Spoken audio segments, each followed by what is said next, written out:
Around the corner, just a hop, there is a very old bookshop. Many titles are on display.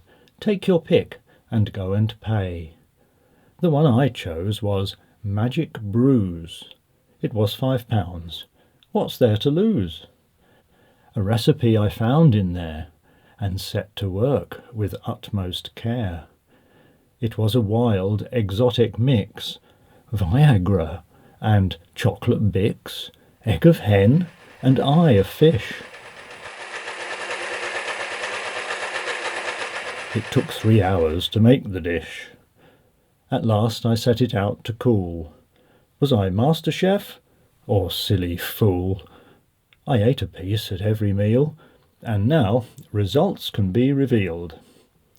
That was 5 years ago, in truth, and though I've not regained my youth, since then I haven't aged at all.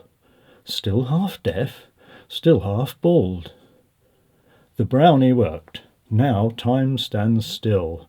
At least for me it seems I will for evermore be 71. Oh my God, what have I done?